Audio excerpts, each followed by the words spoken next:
All right, good morning. Great to be here with you. It's officially Tuesday, April 21st. I believe this is week 6 of quarantine.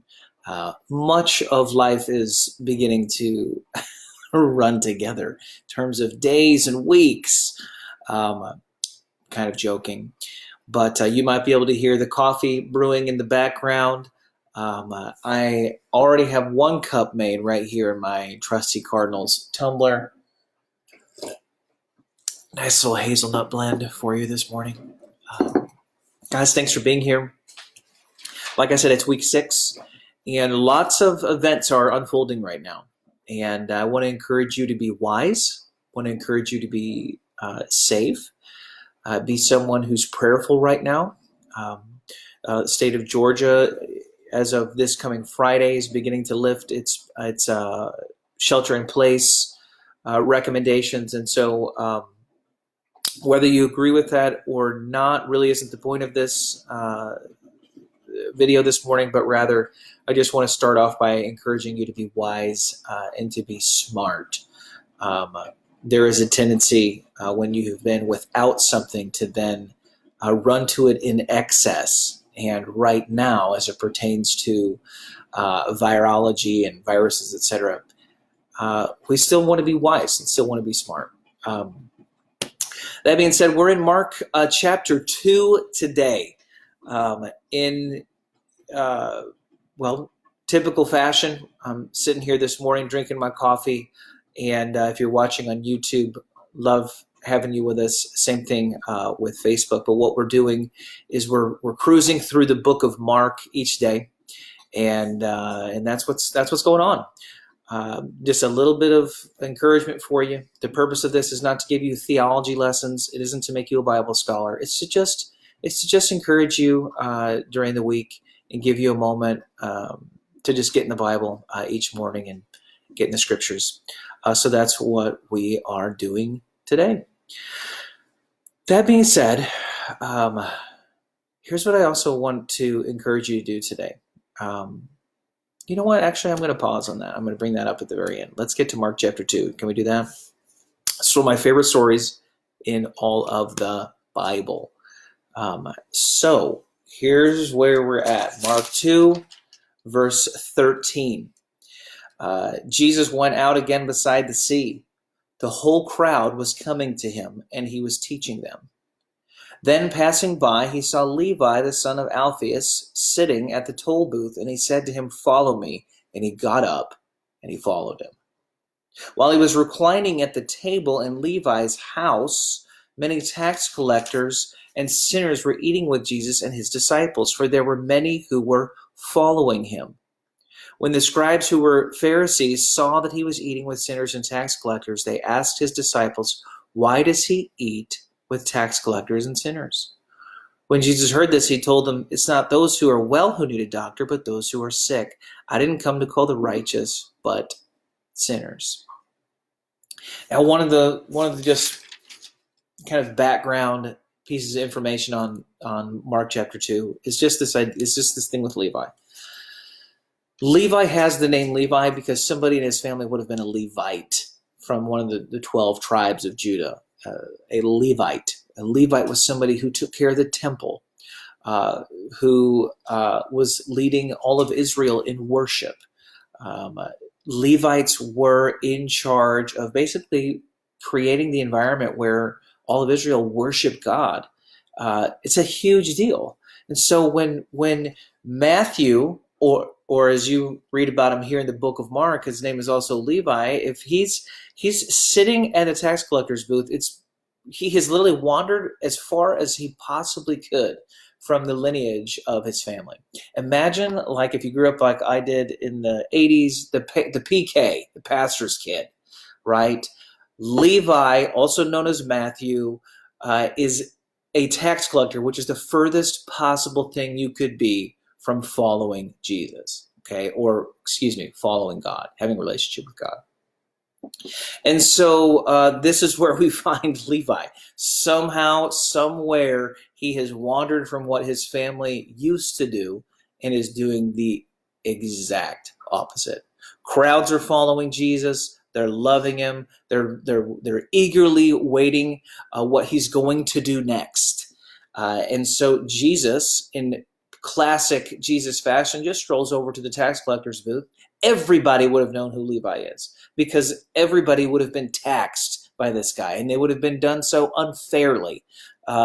Levi would have been considered literally lower than the lowest sinners because tax collectors were considered not only sinners in the eyes of God, but they had betrayed their fellow Jewish man and woman. And so this is where we find Levi. He has betrayed his people. He is the lowest of the low, scum of the earth. And Jesus walks over to him in the midst of all the crowds kind of, bustling around him. And he calls Levi to follow him. Everyone would have known who Levi is. They probably would have been mad. They probably hated this man. And yet Jesus calls him. And what happens? Levi gets up. He leaves everything and he follows Jesus. Now, I want to give you some encouragement today. And this may be something that you don't need right now, but you may need it later. And that is that there is always hope. If you're a mom or you're a dad and you're watching this morning, whether you're watching later or whether you're watching live right now, you may have a moment. Maybe you are that Levi who wandered. Or maybe you have a child that just wanders away from what they know is right. I want to encourage you, number one, keep praying for them. But number two, take hope in the fact that God is still and can still work in the heart of your child. Levi reminds us of that even in the midst of running as far away from what is right, God still calls him, God still sees him and draws him in. I see Carla and I see David this morning. Good morning to you both. Here's the other thing. Levi is his first response. Let me check this. Levi leaves his tax collector's booth, and the first thing he does is throw a party. I don't know about you, but again, these are contradictions to how I grew up, because the idea of throwing a party with quote unquote sinners was the furthest thing that I would have ever found myself a part of as a young Christian or growing up in the church. Christians hung out with Christians, and that's all Christians hung out with. And I realize there's some tension to this statement of what I'm getting at here. But Levi's first response after leaving the tax booth, after manipulating people, stealing money, Jesus says, "Follow me." And his first response is, "Jesus, you've got to come to my house. I'm throwing a party. Let's get after it." And Jesus goes. Jesus and his disciples are there. They're at a party, and it's a party. Imagine all the things that are happening at a party, right? So let's not sugarcoat this. Let's not make this something that it isn't. This wasn't like a Bible study. Jesus wasn't pulling out his scrolls, and having people read and share, and it wasn't the potluck. It was a party. And a lot of people are there, and consequently, Jesus comes under criticism from the religious elite. I would have been that person. You got to just hear me with love this morning. I can see myself in all the problem areas in the Bible. I would have been these people who are pointing their finger, who have their brow all furrowed, wondering what on earth Jesus is doing here. Number one, why are you wasting your time here? Number two, do you know the riffraff that you are with right now? Come on, you are better than this. I probably would have been that guy. And Jesus is spending time doing what he does best. And that is drawing the heart of those who desperately need him. People who are ashamed. People who are broken. People who are trapped in addiction. People who are stuck, who love money more than anything else. People who love sex more than anything else. People who literally have all their priorities backwards and upside down. And this is who Jesus is coming for. And literally the question is, why does he eat with tax collectors and sinners? And Jesus, You got to love it. He heard them because he's Jesus. And he says, it's not those who are well who need a doctor, but those who are sick. I didn't come to call the righteous, but sinners.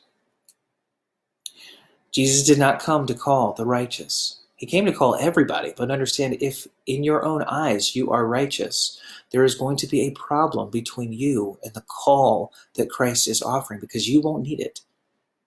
But when you understand that you, me, and everybody sitting at this tax collector sinner's table, that we're all in the same place, in dire need of a Savior who can help us with our sick heart, well, then it's amazing what Jesus begins to do.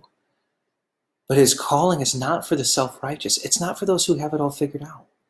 It's not for those who have everything, who've got the perfect, the perfect comb over and all the right clothes. And this was how I grew up.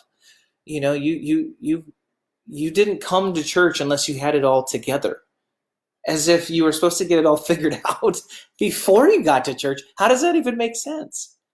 Jesus came to call sinners, the broken, the shamed, those who were in desperate need of a Savior. And guess what? That's me. I believe that that's you today too. Listen to his call. Leave it all behind. Whatever it is that doesn't honor Jesus, that doesn't honor God, give it up. Give it up and follow him. Whatever it takes.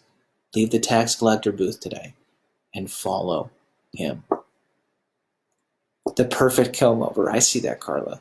Good morning, Barb Schreier from St. Louis. Great to have you here as well. Guys, that's the digital devotional for today. Some of you are watching while you're literally laying in bed. Some of you are on the couch. Some of you are ready to rock and roll and tackle the day. And some of you might be sitting here and you're discouraged and depressed. And I want to level the whole field today and just say that we are all, regardless of what it looks like on the outside, in the same place of desperate need for Jesus in our hearts and Jesus to move in our lives. So go to him. Trust him.